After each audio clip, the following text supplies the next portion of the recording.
अस्सलाम वालेकुम स्कॉर्पियोज, मैं हारिस अज़मी प्रोफेशनल एस्ट्रोलॉजर आपकी खिदमत में हाजिर हूँ इस हफ्ते की एस्ट्रोलॉजिकल रिसर्चेस लेकर।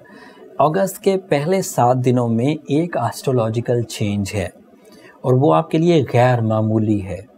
जो लोग वक्त की साइंस को समझते हैं स्कॉर्पियोज, वो ऐसे मूवमेंट्स की, ऐसे सीजन्स की इंतज़ार में रहते हैं। ये 20-22 दिन पर मबनी एक सीज़न आएगा, 4 अगस्त से शुरू होगा और 3rd वीक ऑफ अगस्त तक जाएगा, 20-22 अगस्त तक जाएगा। मुझे एक्यूरेट डेट नहीं पता, मैं वो अगली वीडियो में बयान कर दूंगा। मरकरी अमूमी तौर पर 22 दिन ही होता है, तो 26 अगस्त तक चला जाएगा। सो मरकरी आपके 11th एंगल पर आएगा। इसके बहुत सारे बेनिफिट्स हैं, सब थोड़े थोड़े बयान करता हूँ। वीडियो ज़्यादा लंबी ना हो, इसलिए कोशिश करूँगा कि accurate and to the point रहूँ। पहले तो ये ज़हन में रखिए कि मरकरी 11th एंगल को ही रूल करता है and 11th angle sudden gains का एंगल है। मरकरी जब भी कभी 11th एंगल से गुजरेगा स्कॉर्पियोज के लिए, तो अचानक अक्ली सलाहियतें इतनी ताकतवर, क्रिएटिव एबिलिटीज़ इतनी स्ट्रॉन्ग, आइडियाज़ इतने इफेक्टिव एंड एक्यूरेट होंगे कि वहाँ से अचानक बड़े फ़ायदों की गुंजाइश पैदा होने लग जाएगी। सादा लफ्ज़ों में छक्का लगने का सीज़न आ गया अकल से, किस्मतन नहीं। किस्मतन तो जुपिटर रेट्रोग्रेड चल रहा है, किस्मतन तो सैटर्न रेट्रोग्रेड चल रहा है, तो वो जो लकी फैक्टर्स के इवज़ कामयाबियां मिला करती हैं वो अलग हैं। ये अल्लाह ताला की तरफ से आपको अपनी सलाहियत का सही रिवॉर्ड और आपकी तवक्को से बढ़कर रिवॉर्ड मिलने का सीज़न शुरू होने लगा है 4 अगस्त से। इसको मैंने एक और दलील के साथ आपके सामने पेश करना है। ये 11th एंगल हो गया मरकरी का खुद का एंगल एंड इस एंगल पर वो ग्रोथ पकड़ेगा। लेकिन इससे जो पिछला एंगल था, जहाँ से मरकरी 10th एंगल से निकलकर 11th एंगल पर आया, वो सूरज का घर था और वहाँ सूरज मौजूद है।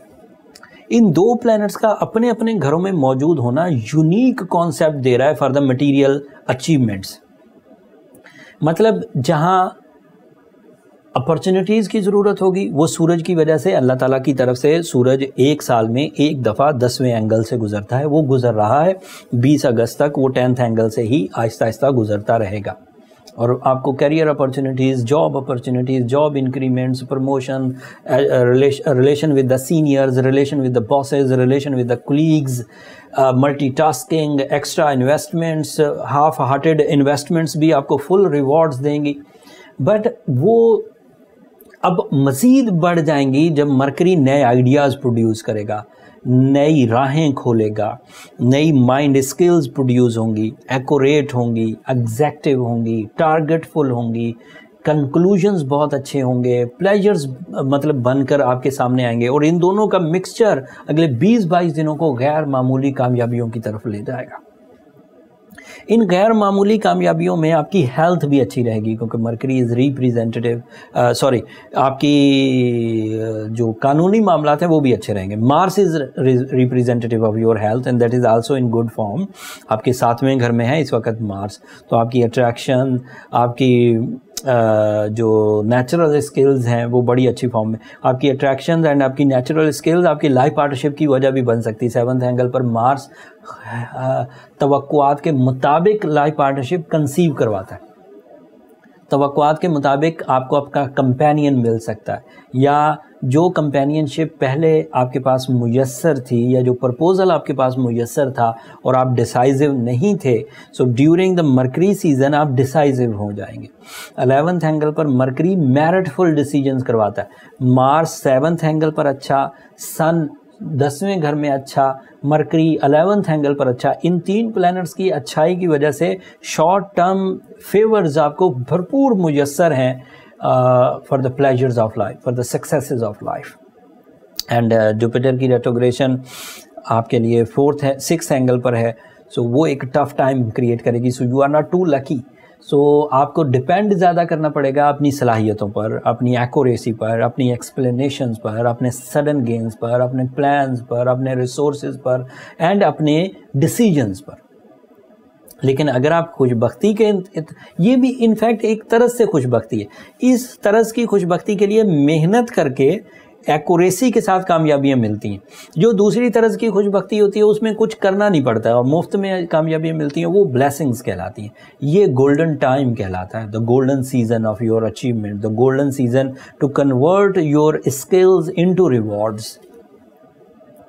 ये क्वालिटियाँ मज़ीद इन्हेंस होंगी जब आप अपने जहन को, अपनी कम्युनिकेशन को, अपने पब्लिक इमेज को, अपने रिसोर्सेज को, अपने प्लान्स को और अपनी करेज को इकट्ठा कर लेंगे। मेरे बताने का मतलब ये था कि this is a time, this is a season जो आपके इन 3-4 स्किल्स को बहुत फ़ायदा देगा। तो अब आप दीगर काम जो भी कर रहे हैं उसे रूटीन में करते रहिए, इन कामों को बढ़ा दीजिए। जैसे सडन गेन्स के लिए कोशिशें तेज़ कर दीजिए, जैसे कैरियर के लिए कोशिशें तेज़ कर दीजिए, जैसे इन्वेस्टमेंट्स के लिए कोशिशें तेज़ कर दीजिए, जैसे रिलेशनशिप्स के लिए कोशिशें तेज़ कर दीजिए। 3 फैक्टर एक्स्ट्रा है ना। जो जर्नल एक्टिविटीज़ हैं उनमें आपकी नेचुरल एबिलिटीज़ हैं, उनमें आपके लकी फैक्टर्स हैं, वो जर्नल हैं। उसमें आपकी लव लाइफ है, वो जर्नल है।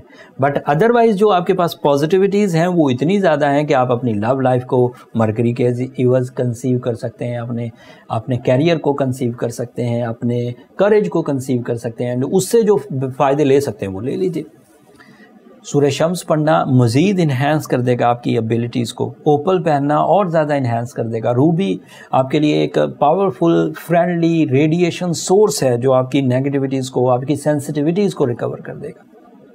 एंड द लास्ट थिंग, अपनी स्पिरिचुअल सेक्टर को भी पावरफुल रखिए। आपके अंदर का प्लेजेंट होना बहुत ज़रूरी है। जब जुपिटर रेट्रोग्रेड होता है तो अमूमी तौर पर अंदर से बंदा इंतशार का शिकार होता है, उसका कॉन्फिडेंस शेक हो जाता है। तो अगर आपको जुपिटर ने कोई नुकसान नहीं दिया तो फिर आपको कोई ज़रूरत भी नहीं रेमेडीज़ करने की। लेकिन अगर आप अंदर से सेंसिटिव हो रहे हैं, चीज़ों को ज़्यादा अपने ऊपर हावी कर रहे हैं, ज़्यादा सोचते हैं, बात बात पर आपको गुस्सा आने लग गया है, तो फिर आपको रूबी पहनना चाहिए, सूरह शम्स पढ़नी चाहिए।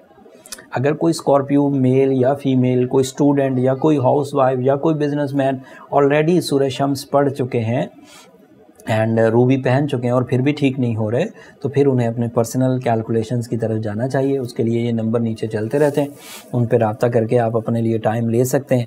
उससे ये एडवांटेज मिल जाता है कि हमें असल प्रॉब्लम कहाँ है। प्रॉब्लम सिर्फ हमारी सोचों की हद तक है या हकीकत में भी उसकी कुछ वजूहात है। अगर हकीकत में उसकी कुछ वजूहात हों तो ये जो जर्नल रेमेडीज़ हैं सूरह शम्स एंड रूबी स्टोन, इससे जो बड़ी नेक्स्ट स्टेप रेमेडीज़ हैं उसकी तरफ जाया जा सकता है। बट वो फ्री फोरम नहीं है। स्कॉर्पियोज होपफुली आप अंडरस्टैंड करेंगे। अगले हफ्ते तक के लिए मुझे इजाज़त दीजिए। अगले हफ्ते मज़ीद एस्ट्रोलॉजिकल चेंजेस आएंगी। उन चेंजेस की ज़ाहिरी बात है, अब ये जो अगस्त का महीना है ये मेजर चेंजेस का मंथ है। अगले हफ्ते भी कुछ प्लैनेट्स आगे बढ़ेंगे। तीसरा वीक तो सूरज के अगले हाउस में जाने का होता है। सो सारी तफसील कमिंग टाइम में मैं आपकी खिदमत में पेश करता रहूँगा। तब तक के लिए अब मुझे इजाज़त दीजिए। अपनी दुआओं में मुझे और मेरी टीम को ज़रूर याद रखिएगा। स्कॉर्पियोज वो हमारे लिए बहुत कीमती हैं। एंड चैनल को सब्सक्राइब करना मत भूलिएगा। आपकी सब्सक्रिप्शन हमारी हौसला अफजाई की वजह बनती है। अगले हफ्ते तक के लिए अल्लाह ने के बाद।